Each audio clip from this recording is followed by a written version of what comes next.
right, man. Let's jump into this NFL talk. All right, so the season kicks off tomorrow. I actually thought about asking you to do a live stream, but I changed my mind at the last minute. I'm like, I'm good. I'm good. Like, you For got the a lot game? going on. Yeah, Yeah, you that got would a. be cool. I keep going back and forth on if I want to go to it or not. Like the tickets aren't crazy. Mm. Like I found tickets for like 160, 170. You know, Is that nosebleed? I mean it's upper. It's not nosebleed, but it's the upper deck. Yeah, but it's like row like 15. You know, so it's not. I think it goes all the way up to like 30 or something like that, like way up Now you there. got me on StubHub looking here. Not that I planned on going. Yeah, I know there was like 162 for like a ticket. You know, and like the. But yeah. So I kind of was going back and forth on that, but I don't know. I might just save the money and watch it. Yeah, I'm looking real quick on StubHub. I see the cheapest ticket is 144, section 308, row 28. It was So on that's yeah, that's, StubHub that's right now. yeah, that's probably right up the top. Yeah. Yep. I mean, you know you can sit. Somebody bought a ticket in section 227, row 7, for $1,000 a piece. I'm good. That's crazy, bro. Yeah. That's crazy. Anyway. All right. So Chiefs Ravens kick off the NFL season tomorrow night in Arrowhead. Chiefs are the 2-time defending Super Bowl champions. But before we get into that, I got this question, man, because it has been bugging me. This question has actually been on, granted, we haven't done a lot of shows over the summer, but this question has been on just about every rundown I've put together since about like probably the NBA Finals. Do you feel that the NFL is oversaturating their product? And so I want to give you the context of why I asked this question. You look at what's happening with Hard Knocks. They have off-season Hard Knocks. They have preseason Hard Knocks. They're going to have in-season Hard Knocks, I think, with the NFC North. You have football being played tomorrow night and Friday night. By the way, if you don't know, there's a game happening in Brazil where apparently it is very unsafe to play football. I'm not sure why they're there, but for everything I keep hearing, that they're basically told, you guys are going to show up, get off the plane, go to the stadium, play the game, keep your pads on. We're getting back on the bus, go straight to the plane, and we're going home. That's basically, I'm exaggerating a little bit, but that's happening on Friday night. You're going to have, during the week of Christmas, you're going to have games on Sunday. Let me get it right. Monday, Tuesday. I think they skip a day. So I think Sunday, Monday, Tuesday, Thursday, Friday, Saturday. They've also floated this idea of, in the coming years, of adding an 18th game and starting the season on Labor Day with games on Friday, Saturday, and Sunday. So with that as the context, do you feel like the NFL is starting to oversaturate the product with just how much content they're trying to pump out? So I don't watch a lot of that. You know what I mean? Like I've never seen Hard Knocks. You know, I've never watched Hard Knocks. Never? I mean, I might have caught an episode maybe 1 year of something because like a clip on Twitter was like, you need to go watch this. And like, I pulled it up to watch it, but I've never like sat down and watched a season of Hard Knocks. But you know, with how they're operating with the Super Bowl to straight into the draft, I think they moved it. They wanted to move the draft up a week or two or something like that. They're literally trying to keep football on your mind every month of the entire year, you know? And like, I know that like accessibility like that can kind of make things like you can be magnified, like, oh, but like just watching and being inside all the information, the Netflix show, quarterback, wide receiver, the Hard Knocks, and this, that, and have all that kind of accessibility and everything, you know, it can kind of burn you out a little bit, you know? And so, but for me, like, because I'm such a sports fan, right? Like I'm used to watching NBA every night of the week. I'm used to watching the Royals every night of the week, right? Like if football was just on every night of the week, I wouldn't look at this as like, yeah, y'all are doing too much, you know? Me personally, but that's just because I really don't tap into a lot of, you know, the TV shows and the reality this and the reality that, you know. But you know, like I said, like Mom said, if people just got too much money, they want to make more money. They want to, you know, the NFL is probably the number one watched, you know, like sport. Oh yeah, like every year when you look at the most watched TV Yeah, shows, the NFL. If you do like a top 50, like 35 to 40 are going to be NFL. Probably another 5 to 6 are going to be college, and then yeah, you have like the Bachelorette finale. yeah. Like football is just it's king, So ads, commercials, all that good stuff, like. But you're right. I mean, with that, and then with the addition of just DraftKings, FanDuel, the betting, and everything, we've already had an episode where we talked about all that too. Like Man. it's here, money, money, money, money. Man, so shout out to Smoke Kings. He said it's a lot, and I agree. I like you. First of all, let's put this disclaimer out here now on the eve of the kickoff of the NFL season. Guys, if you're watching on YouTube, look at me. If you're listening on podcasts, pause it. Go to YouTube, search Brains and Bars. You'll find this episode It's 124. 52-minute mark, 35 seconds. There you go. Thereabouts. Friends, don't let friends watch bad football. I'm going to say that again. Friends, don't let friends watch bad football. But A1, I got money on the game. It doesn't matter. Your watching's not going to change the outcome. But I got this guy. If he scores a touchdown, I win my league. You are not going to help that young man score a touchdown nor keep him out of the end zone. If that game is trash, you are wasting your life, young man. Like, I hate to go Paul Washer on you. For those who don't know, Paul Washer was a preacher who basically made you feel bad for doing anything other than living like a Puritan. But that's neither here nor there. That's another time, another story for another day. Yeah. Don't waste your life watching bad football. You don't have to watch that game, my guy. Dog. Like, don't want to waste my life. You don't have to watch that game. And I get it. You have all these factors and these things that tell you you have to. You do not have to watch bad football. Bad football is better than the best soccer. Oh, you a lie. You a lie and a half. Now, we ain't got a lot to kick it. Shout out to Silver Shocker. You ain't got a lot to kick it. The best soccer match is 10 times more entertaining than bad football. Hey, man. But now, like, I do think they are oversaturating. Like when they announced that they were playing this game on Friday between the Packers and the Eagles, which is a game that I want to watch. Shout out to EJ Bowser in the building. Which is a game I want to watch. Like, I'm like, bro, it's Friday night. Like, I could be taking my girl on a date. Listen, in the last couple of years, I've taken my wife out Make more. sure when you get her on the table, you get the chair where you can see the TV. You know what I mean? Like, she can sit that way. You got the Packers and the Eagles back here on that one. Now, listen. I did ruin a date night during the playoffs. We went out when the Chiefs played the Bills in the playoffs. And when McCole fumbled at the goal line, we were having a great night, too. Great conversation. I'm staring deeply into her eyes. Yeah. We are having a great time. And McCole fumbled that ball, and I went like this to the rest of the game. The rest of the game. And I looked at her and I said, so the game ended. I said, you ready to go? And she just looked at me like, bruh. Like, thank you for rejoining the date after you've been gone for the past 30 minutes. So fellas, if you're going to go out on a date during the NFL game, please try to make sure there are no TVs around. You got to go to a nice upscale restaurant that doesn't have TVs by the bar that you can watch the game. I'm just telling you. But yes, I do think they're oversaturating. I do think they need to scale back. Unfortunately, they're not, because like you said, for all the reasons you just listed, money is king, and they're going to keep pumping out all this content. But dog, ain't nobody trying to watch football all day and all night, except on Saturdays and Sundays. That's the acceptable time, right? That's when we want to do that. So let's jump into this season real quick, man. So we're just going to skip ahead and go to. I have this question for you. What teams that made the playoffs last year will not make it this year? So you can take one team from the AFC, one team from the NFC. All right. So we'll start with the AFC. These are the teams that made the playoffs: Chiefs, Bills, Dolphins, Browns, Texans, Ravens, Steelers.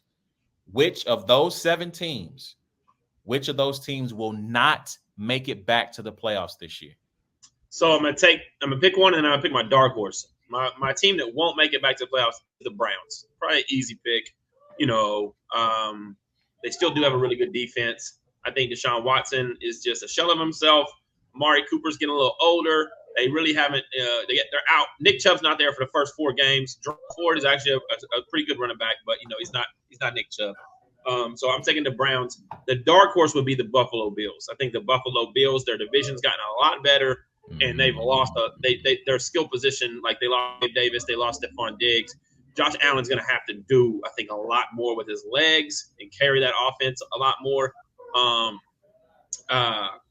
I appreciate you, EJ. Appreciate you, EJ.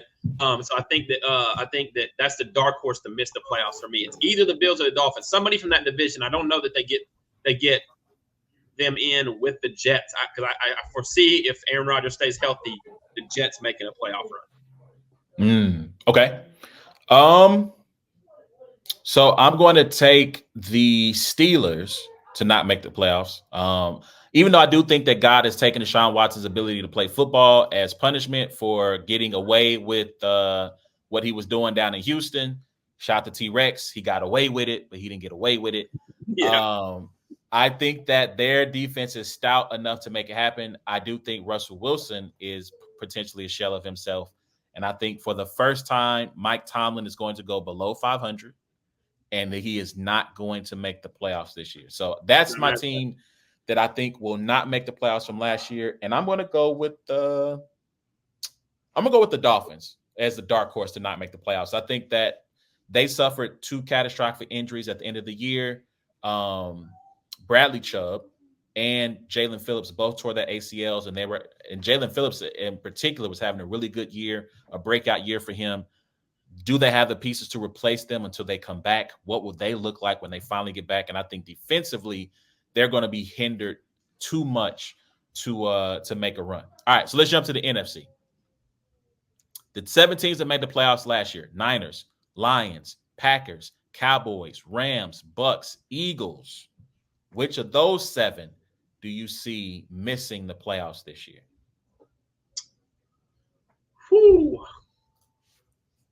I'm going to go with, and this is going to lead into my predictions that we're about to get to.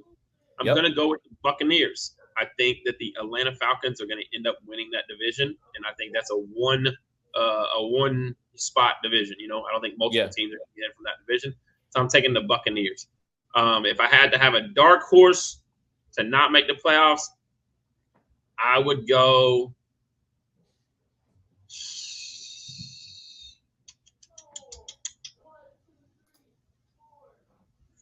Man, that's tough because I don't foresee the Niners, Packers, Lions, Cowboys, or Eagles not doing it. And the Rams is not really a dark horse. That's more of that's kind of a.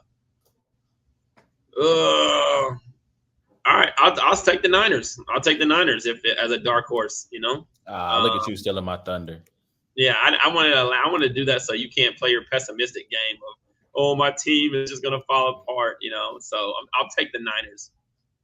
I actually believe it though. Like this isn't me being a pessimist this time, partly, but I agree. I think the Bucks don't make it in. I think the Falcons are going to be much improved. The Falcons also are going to benefit from, I believe, either a 3rd place schedule. They'll benefit from a 3rd place schedule because the Panthers finished last in that division. With all the additions that they've made through trades and free agency, I think they're going to be a team they're going to win their division. And I think the Niners, just because, again, I'm going to go back to this. I think that they have great frontline. They're like the Clippers, right? And here's what I mean by that. The Clippers, when they had Chris Paul, when they had somebody's going to try to make that analogy between Doc Rivers and Kyle Shanahan. Anyway, when they had Chris Paul, Blake Griffin, and them all in their primes, their starting 5 by advanced metrics was the best starting 5 in the league for like several years. But once they got to their bench, because they didn't have the requisite depth on the bench, they will always fall apart because you can only play your starters but so much. The reason I'm bringing that up is because when you look at Kittle, Debo, Trent Williams, CMC, Brandon Ayuk, you look at Fred Warner, Travarius Ward, Talanoa Hufunga's coming back off an ACL. He wasn't all pro. I think he was a Pro Bowler though. We look at all the talent they have on the front lines. They're really, really good. The problem is if they get injured or they don't stay healthy, that's when the issues arise because they don't have enough depth because the Niners have had horrendous misses at the top of the draft. Hold up. Smoke Kings, what are we not doing? I'm sorry, I didn't see that comment. It's What are we not probably doing? because he said fins up earlier. So I think it's probably a little. Oh, So I appreciate think you. when you said the Dolphins, yeah, I think I saw him say fins up earlier. So when you said the Dolphins Yep. might not make Yep. the playoffs, I Yep. think, You're right. Sorry. I mean, that's just how I call it how I see it. yeah, Maybe they prove me wrong, but I do think the Niners are the dark horse to not make the playoffs. I think the Bucks are the team that I will take who will miss the playoffs from last year. All right, let's get into these predictions. I'm going to take notes as we go, so we have these on record, not just visually and on. I don't want to have to go back and listen to the podcast to figure out what we said. I just want to have it in front of me. All right. AFC East, who is your division winner? My division winner in the AFC East is the New York Jets. Same. I'm with you on that. I think obviously health plays a part, but if they stay healthy, I think that's the team. All right, AFC West, who you got? AFC West is Kansas City Chiefs. I'm going with the Los Angeles. I'm kidding. I'm not doing that again. I did that last year. That turned out terribly for me. I'm going with the Chiefs, man, on the road to try to repeat. All right, AFC South, who you got? AFC South. Man, this is a tough one for me. Everybody's going Texans, but part of me really likes what the Jaguars did in the offseason. I need to look at that depth chart. They brought in Gabe Davis. Oh, man. All right, I'm just going to stick with the Texans, though. I'm going to take the Texans. Hold on. Let me look at their depth chart here real quick. I want to see. I know they drafted Brian Thomas Jr. They brought in Gabe Davis. I think they brought in Christian Kirk. They got Christian Kirk. They lost Calvin Ridley. Yeah. Okay, they brought Eric Armstead in. I think ETN could be one of the best running backs in the league. Yes, I agree. I'm probably going to agree with you and go Texans. Mm-hmm. I need Trevor Lawrence to show me something here. I need him to show me that he can be one of the preeminent quarterbacks in the league. So I think we're going to agree on that one. All right, here we go. AFC North, who you got? I'm taking the Bengals. I'm taking the Bengals to win that division over the Ravens. I know the Ravens have been but yeah, I'm taking the Bengals. I think Burrow back healthy. I think they're the team to beat. So you're not concerned that Chase is going to be sitting out at least? I don't think he's playing this week. I don't think he's going to play until he gets his money. There's a concern there, but I mean, they also have Higgins, and I think that they'll be all right. But yeah, I'm still taking the Bengals. They have who they're playing this week. I think it's a pretty good chance they're going to win, right? Like it was the Patriots. They should win. Yeah. So I mean, I don't think they chase for that game. Hopefully it's a Chris Jones situation where Jamar Chase is sitting up in the Raptors with his agents, watching game one, and then he gets a phone call and All right, I'm going Ravens. I think the Ravens are going to repeat. I know they've had some losses, right? They lost Patrick Queen. That was a big one. But they added, Derrick Henry. I think I like what they did in the draft. They got Nate Wiggins, a cornerback. That cornerback was one of their weaker spots. So I like what they've done, and I think they're going to. Repeat in their division. Gotcha. Let's see. Wait, what did I just do? I don't know what I just did. Is there like a 4 screen going on? No, it's the same thing. You just put my mom's comment up there. I don't know what I did to my screen here on my computer. It looks really wild. It's like a 4 screen going on. Wait, I think I know what I did. Hold on. Yep, I know what I did. All right. But my mother was saying the battle rap's much tougher than football was for me because I played football for like 4 years, and I'm sorry you guys had to see that. But I didn't weigh more than 100 pounds until like my sophomore year of high school. So, the injury, I mean, just people smacking me in the helmet almost knocked me over because I was so small and brittle, So even though I had a good arm and I was pretty, decent quarterback all through middle school, Yeah, so battle rap is much safer. It's funny that she says that because every weekend when I go battle somewhere, she's like, "Who are you going with? Like, do you know people there? Like, are you got like?" So, yeah. That's what's up. That's what's up. All right. All right. So that's it for the AFC. Let's jump into the NFC. NFC East. NFC East, I'm taking the Dallas Cowboys. I think the Dallas Cowboys, even though they have questions at running back, defense is solid. You got CeeDee Lamb signed his contract. You got Dak, I think. And I also just think that I think these guys are playing to like. It's weird because it's like I think they want to shut Jerry Jones up. You know what I mean? But at the same time, winning is just going to make him, even happier. It's a weird dynamic. Make him richer. Yeah, make him richer. But I just think there's a little chip on the Cowboys' shoulder, and I'm taking them over the Eagles in the East. This is tough. I'm going with Philly. I wanted to go with Dallas. I think that they're going to be a little bit better. They got a top-notch running back. I think, defense is going to be a little bit better. They went and tried to shore up their defensive secondary. So I got Philly winning over Dallas. Let's see. Let's go to the West. West. I have the San Francisco 49ers. Yeah, I believe that San Francisco wins that division outright pretty clearly by a couple games. So I'm going with the Los Angeles Rams. Again, this is not me being a pessimist. Yeah, okay. This is not me being a pessimist. I think the difference is I feel like the Los Angeles Rams have drafted better over the last few years than the Niners. Hold on, let me look at their draft history here because I think they've hit on a few picks in their last couple of drafts that can help make the difference. Oh God, I put Los Angeles. It put up the Kings. I don't care about hockey, guys. Let me see here. All right, so they got Jared Verse. They went back to back Florida State. Jared Verse and Brayton Fisk. Brayton Fisk was the lineman that I could not remember. Blake Corum, I think, was really good. Cameron Kinchens is a safety out of Miami. I think that could be good.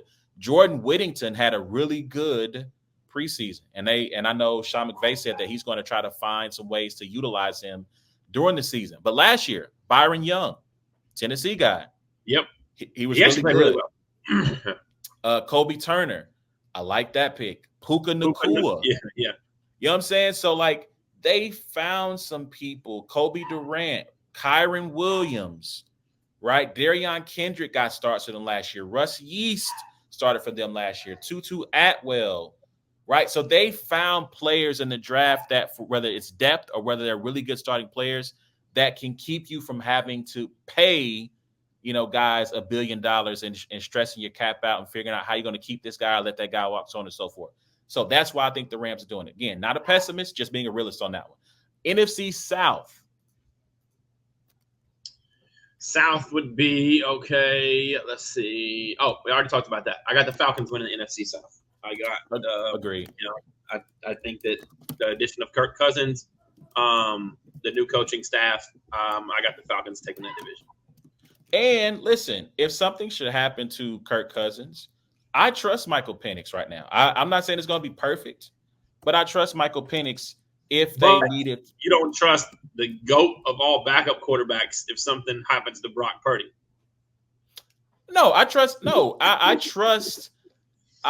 Josh Dobbs for like 3 or 4 games. Yeah, let's go. I trust him for 3 or 4 games. I ain't mad at that. Anything beyond that is you're rolling the dice. It's a crapshoot. All right, NFC North. NFC. Oh, we're live. The draft just started. We're live. NFC North. Okay, yeah, I'm taking. Man, as much as I kind of would love to pick a little upset here, I'm sticking with the Lions. I think the Lions win the NFC North. They're just too good. They're coaching from the coaching to offense to defense, offensive line. Like they're just really good. Green Bay is going to be a very formidable option there, but I'm taking the Lions. All right, so now the moment of truth. Super Bowl prediction. Who you got? The moment of truth is somebody picking Breece Hall with the first pick of this draft. All right, then. Never say Okay. die is his name, but I feel like that his team just said that just right off the jump. Oh, the second guy is like, how did that happen? Super Bowl pick. I'm taking Kansas City Chiefs 3-peat over the Dallas Cowboys in New Orleans. And they're playing in New Orleans this year, right? Yes. Yep. I'm taking the Chiefs over the Cowboys. If you got the Cowboys in the Super Bowl, man, like that would be wow. The ratings would be unbelievable just to get the Cowboys in the Super Bowl. And it would just like imagine if something crazy happened, the Cowboys won, like their fans would be so back to like we stopped the 3-peat. Like it would just like it wouldn't just be a Super Bowl for them. It would just invigorate, if that's the word. Like, oh my gosh, yeah. But Chiefs winning. Oh, you paused. Yep. You had to turn your camera off and back on or something. All right.